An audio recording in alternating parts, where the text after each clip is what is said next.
Hey, I'd like to welcome you to another episode of Mission Matters, your source for all things business. My name is Adam Torres, and if you'd like to apply to be a guest on the show, just head on over to missionmatters.com and click on Be Our Guest to apply. All right, so today I have Tim Raglin on the line, and he's founding partner and COO over at Skillwork. Tim, welcome to the show. Hey, thanks, Adam. It's a pleasure to be here. All right, Tim. So we have some topics to talk about today. For anybody that's been watching the show for a long time, you know manufacturing, labor, and future trends is a big passion of mine and a big topic I like to cover. So I'm really excited to get into Skillwork, the mission, some of the culture behind the company that you created, and why really you're doing what you do. And maybe just to get us kicked off, tell us a little bit more about your background and how you got started. Well, it's kind of an interesting journey. Little bit, probably a longer in tooth than most entrepreneurs that start a new company. My background personally, I was actually in the military for close to 25 years. Started out kind of at the lowest enlisted rank, worked my way through, had a lot of opportunities, and completed my naval career back in '07 as a naval officer. And great opportunity for me to learn from a lot of great leaders. But I always had this desire to try to start something, build something on my own. But I need a little bit more experience coming out of that background. So I spent a couple of tours in the corporate world, working for a couple of Fortune 300 companies in a variety of positions, and found myself with an opportunity to transition to where we are today, starting and developing this company that we call Skillwork with a great couple of partners that I have, and we're excited about not only this company and what we've been able to do, but our opportunity as we move into the future. Man, I think that's so exciting. And in terms of, going out and doing that entrepreneurial venture, I feel like there's a lot of people out there that in your situation, maybe they had a successful corporate career. And I don't necessarily agree with the word longer in the tooth, or however you said. I don't agree with that one. I think entrepreneurs of all ages are making huge differences in adding value to the market, which is essentially why we choose to do these things regardless of age or background. But I do want you to I want to ask this question for maybe some of those that are in your shoes prior to starting Skillwork. So meaning successful career, you're already kind of set in your way, so to speak, possibly in those patterns. And yet you have this passion, you have this thing that compels you to go out and to take that leap and become an entrepreneur. What kind of advice would you give, or just words of wisdom, or whatever you want to call it, to those that are maybe out there in that situation that have an idea and it's pulling at them, but maybe they haven't made that leap yet? Well, it's a great question. And I think it's a combination of things. I think, first of all, do your homework, make sure that the drive, obviously, that you have intrinsic drive to be able to go to develop something, create something new. That's kind of a given for those of us that have always dreamed about doing something. But I think a lot of businesses, startups fail because people really haven't put in the hard work up front to really consider what they're getting into. So I think really do that groundwork up front to understand, is there really a need? Do you really have a unique solution? There's something that's going to differentiate you from the crowd. And are you really all in, sold out? When I left the corporate world to start this business, I use the analogy of the Spanish explorers going to Central America, that we burned our ships on the beach. There was no turning back for us. So there was no plan B for me. I was going to make this work, or die trying, so to speak. So it was an all-in attitude, but one faced with a lot of confidence, built on the groundwork we did ahead of time to really understand the domain we were going into. Man, Tim, I feel that from you. And I remember when I made the leap, and I remember the day that I finally was like, okay, I'm 100% going this route. And that's when my background in finance, that's when I gave up my CFP. I gave up my Series 7, 6, 63. I gave them all up and said I was going to go in this media route. And all my friends, everybody thought I was crazy. Like, what? You've been in that business almost 14 years. Like, what makes you think that you're going to go start this other thing? thing. Not now it worked out, so now it's fine. But like, but in the beginning, and 4 years ago when I made that leap and burn the boats, as you said, because that's Yeah. what I had to do. There was no halfway, be an advisor part-time, do this part. It doesn't quite work that way. It's easy enough. It's hard enough to succeed at one thing, let alone two things. So I feel your pain on that one, and your joy and some of the good things that come from it. Yeah. Yeah. And I mean, I think for those that are, thinking about this, to me, the hardest part of this whole thing was making that all-in commitment. Once Mhm. that decision is made, and you really go fully in. And for me, as you know, kind of leaving the corporate world, they do a pretty good job of what they call golden handcuffs, Right. things that really make it hard for you to turn your back on that, depending on what level in the organization you are. But once you make that commitment, that call to go all in to what, and in my case, I really felt like I was being called into. Mhm. It was a kind of a calling that once that decision was made, then there was no looking back, and was able to put my full force and the energy and everything I had into making this work. Wonderful. So let's get, speaking of your energy, let's talk about Skillwork, and let's talk about maybe that need or what you saw in the marketplace. So first off, maybe just give us a little bit of background on the business itself. So Skillwork is a company that we founded, uh, designed to fill a growing need, a gap that you talked about and we've talked about a little bit. Is this gap that we currently have in the skill trades. When we talk about skill trades, electricians, carpenters, welders, those men and women out there that really build America, that fix, repair, install, troubleshoot, make things work. And Mhm. and if there's ever a doubt about the value of those people, then the last year should have proven when we said these are critical infrastructure type jobs and these aren't. The vast majority of those that were required to continue working were those type of men and women. So hugely valuable to our country, but there's a gap. Currently about 1 million um, uh, opportunities out there that can't be filled. So, and we expect that to grow over the next 5 years. So Skillwork is a company we put in place to try to connect skill workers that are out there with opportunities that exist in a unique and new way, borrowing from concepts of other industries that have solved this problem. For instance, the travel nursing model about 25, 30 years ago, they were experiencing the same sort of shortage. So they developed this travel nursing business model, and we borrowed some ideas from that, and applied it to the skilled trades industry, and borrowed a few other concepts that we have and processes we put in place to be able to try to locate those skilled craftsmen around the country. We hire them to our company, bring them into our culture, respect, honor, and value them, and then give them opportunities to experience freedom and a variety of jobs and positions throughout the country. Let's talk a little bit more about culture and like how important that is to you in building a company, because as an entrepreneur, I find that that's kind of the glue that holds it all together. So what does that mean to you, like company culture?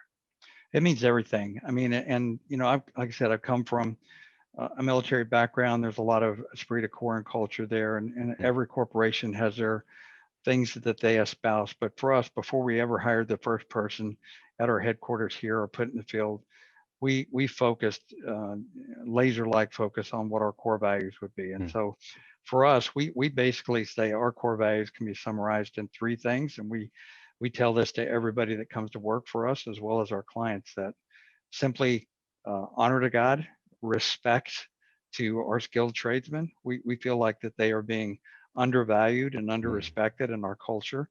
So we make sure that they are valued, they are respected. And finally, our third core value we tell people is we measure our success like a lot of businesses do, your businesses. We have bottom line, we have growth, we have projections, all of those sort of things.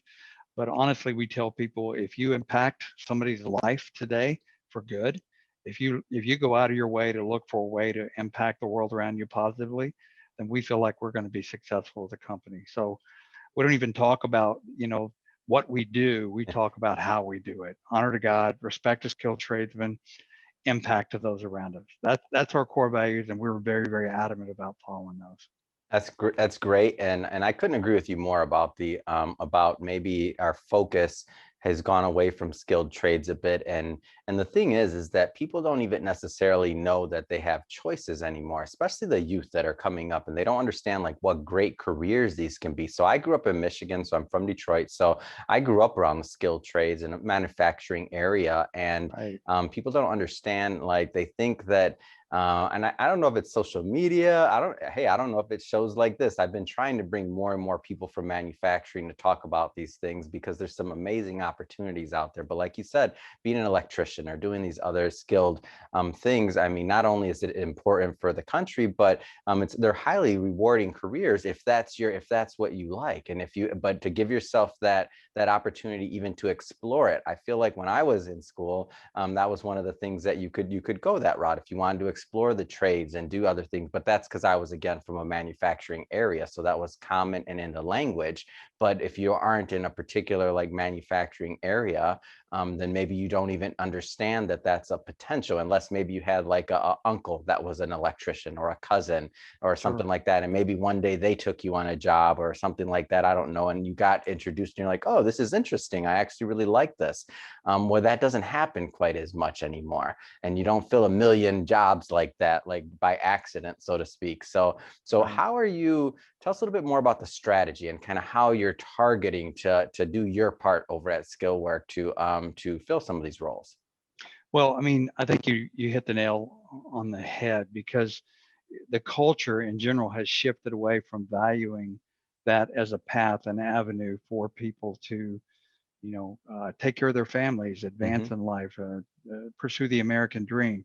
Yeah. Uh, Anymore, if you go to any high school across the country, or you talk to any parent of a high schooler, their focus is almost exclusively college preparation. Hmm. The more kids that they get in college, more accepted in college, that's kind of a measure of their success from the high school level. And any parents that of kids that are entering high school, their whole focus, their conversation is, well, where's your kid going to college? Where are they going to Hmm. school? It doesn't even pass their mind. So this idea that somehow it is not as respectable, or the a pursuit of value to pursue a skilled Hmm. trades. We have to change that, and more that we talk like this, and the more that we act out in ways that respect those skilled trades, and really educate the fact that there's so much opportunity. I mean, Hmm. how many people with college degrees do we know that have hundreds, if not hundreds of thousands of dollars in debt, Yeah. that are working at, Starbucks, things like, nothing wrong with working at Starbucks, Yeah. but they're taking jobs that are well under the amount of investment they put into that. For a skilled trade, a craft job that you can go into, get advanced training certification, you enter into the working field, you begin making money right away. And we have many of our skilled workers are out in the field right now that are making, 100K plus Yeah. in what they do.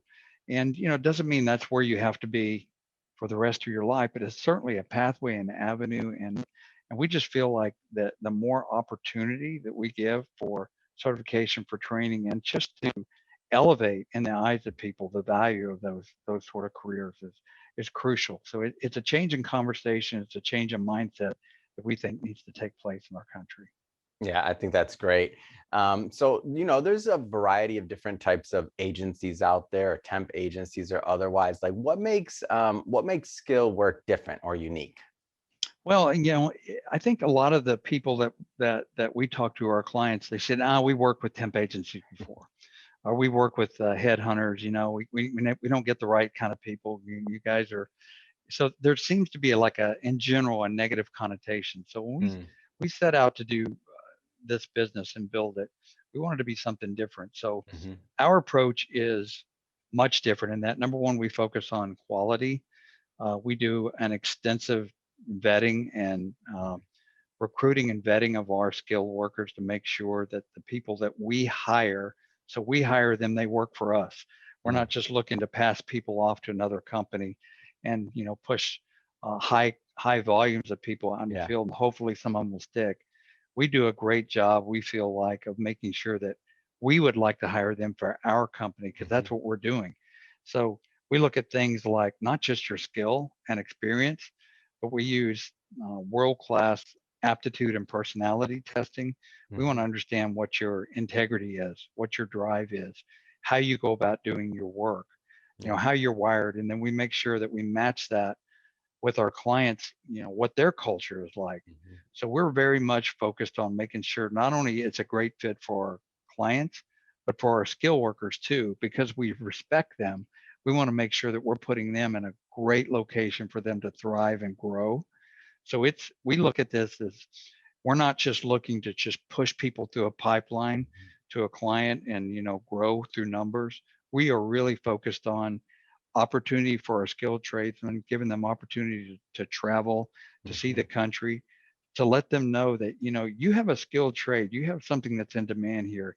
You have every right and opportunity to get a good wage, to get great benefits, and to be Mhm. able to choose where you go and for how long you want to be there. So we really are acting as almost like a sports agent would, a Mhm. star athlete. We try to treat our guys that way. That's awesome. Let's talk a little bit more about the actual trades that you hire for, because I know there's some people out there that are watching this right now that are in a position to where they need help. What are some of the trades that you hire for? Well, electricians, mechanical, electrical technicians, manufacturing guys that are millwrights that Mhm. can install, repair both OEM and uh, prefabricated machinery and equipment. Um, we hire a lot of people in the construction trades, everything from a project superintendent down to a lead foreman Mm. and welders. We have mechanics, people that work on renewable energy, wind turbines, even I was trying to think of the renewable energy with Mhm. the gosh the you know the mirrors. I have it on mind. Solar. Yes, solar. That's maybe because we haven't had the sun out here in so long. I've forgotten what that was. Yeah. So that, I mean, there's a growth opportunity in that as well. So really, if you think of anything where there's a higher level of certification and training required for skilled craftsmen, we provide opportunities for them, and we work with clients that are in demand of them. Let's speak to the actual the skilled labor themselves for a minute. So some of the people that are watching this that are maybe they've already kind of gone down that path. So I think we addressed maybe some of the younger crowd that are thinking about going to the trade. Let's talk about maybe some of the people that are currently in the trade. Why would they want to work with a company like Skill, or why would they want to work with Skillwork? Like what kind of things are in it for them, so to speak? Well, I just spoke to a handful of our new skill workers. That's what we call our guys in the field, skill workers, this morning, and uh, just what we hear from them is basic the respect and dignity Mm. that we show them, that we truly value them. It's not something we just have written on a wall. It's not a mantra.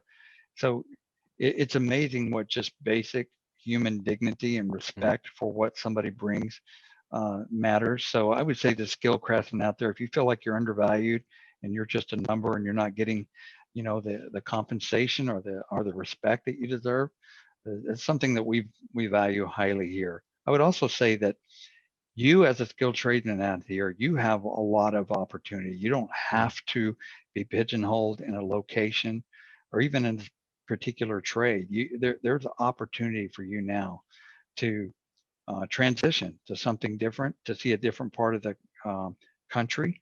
And with our model, you have the opportunity to go into a location for a contracted period of time and determine whether that could be a great fit for you.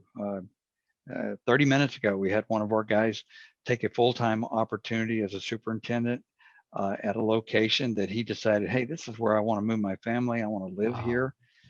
Normally, he would have never ended up going to that, but because we provided an avenue, he had that ability to decide for himself.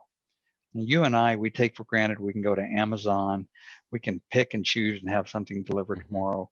We can call an Uber driver.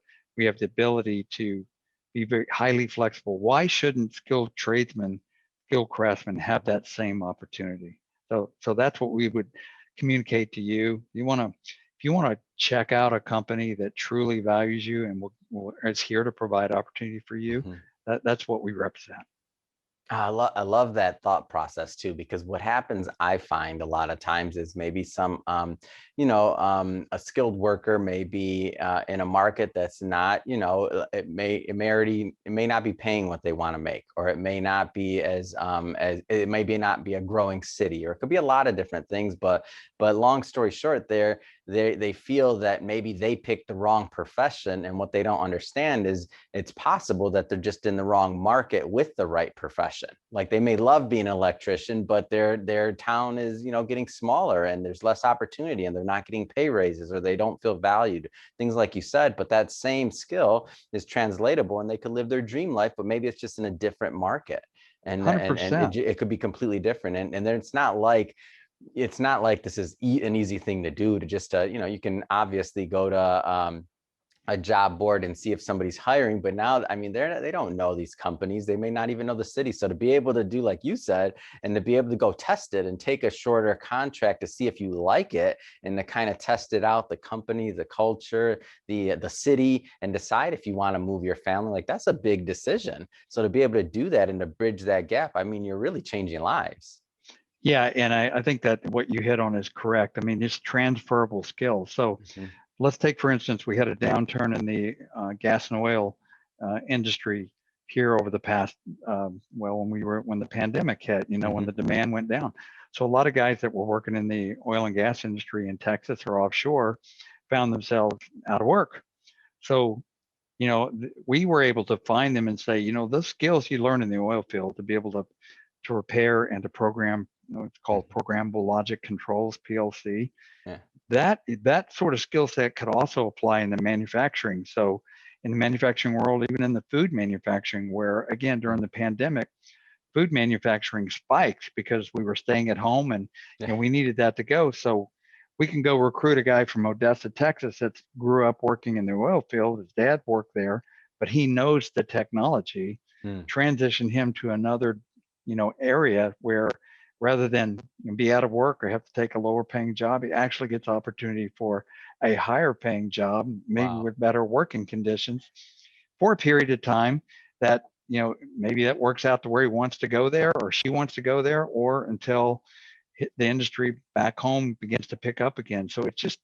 it's this flexibility and and just understanding that you have skill, you have value, intrinsic value, but you also have value with what you bring to the table. That our job is to connect you with the right fit, and then do our best to make sure the opportunity exists for you to either continue to pursue that or whatever is best for you and your family. So what's next for Skillwork? So obviously you have your model, it's working. You're valuing your staff, which is amazing, and you have your culture in place. What's next? Like, what do you see on the horizon?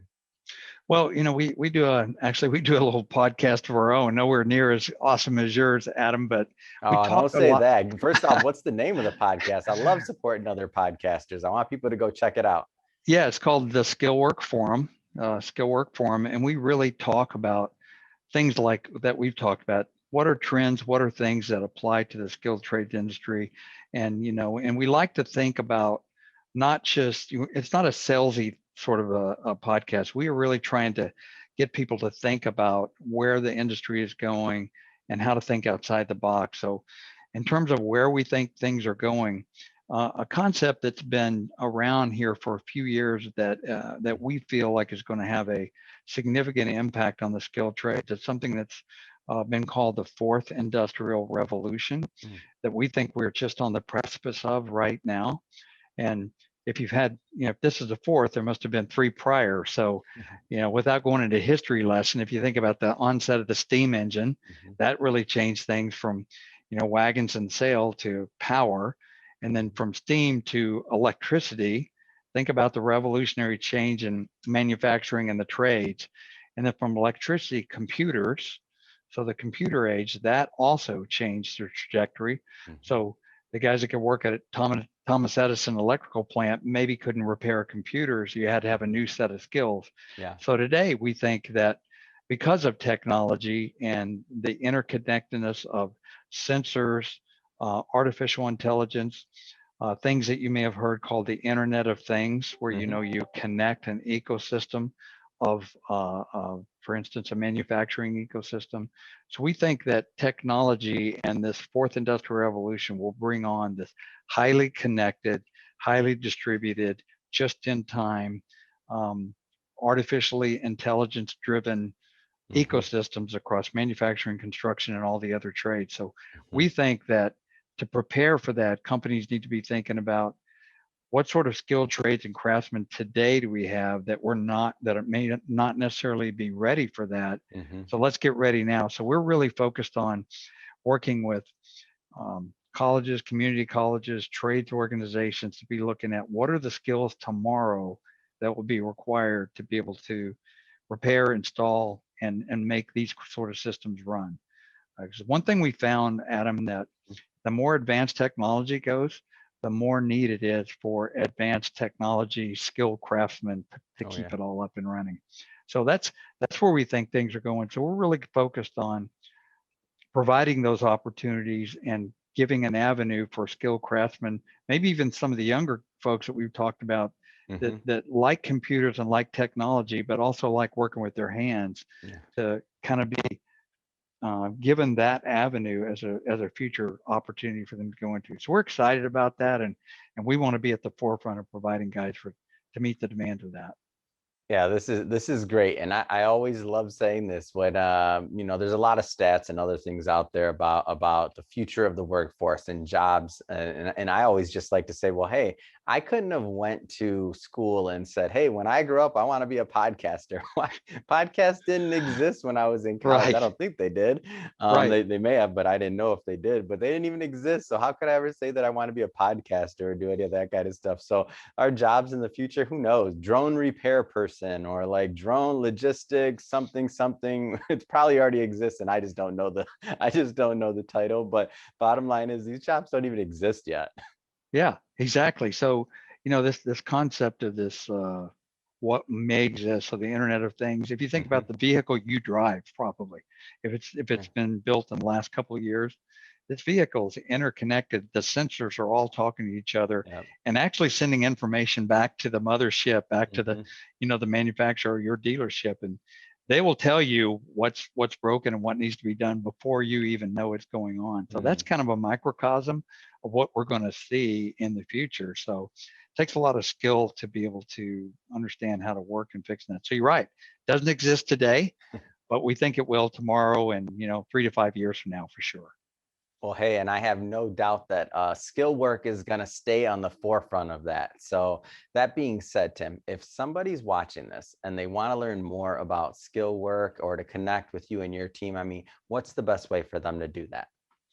Well, I mean, go to our website. There's a lot of opportunity there to both take a look at some of our previous podcasts. They're linked there, but it's Skillwork, all one word, skillwork.com, skillwork.com, very easy. Go there, and there's plenty of avenues, whether you're a skilled craftsman looking for opportunity with us, or perhaps you're a business out there, trying to find somebody to meet your needs. Either way, we're happy to reach out and talk to you, even if it's just discussing some of these topics we touched on today. Happy to do that. That's awesome. Well, Tim, really appreciate you coming on the show today and sharing more about your background and all the great work that you're doing over at Skillwork. So I think it's amazing. And to the audience, as always, thank you for tuning in. Hope you got a lot of value out of this. If you did, don't forget, hit that subscribe button. Definitely want you to come back and be a return viewer. Have a lot more great guests coming up for you. And Tim, thanks again for coming on the show. It's been a pleasure. My pleasure, and thank you very much for having me.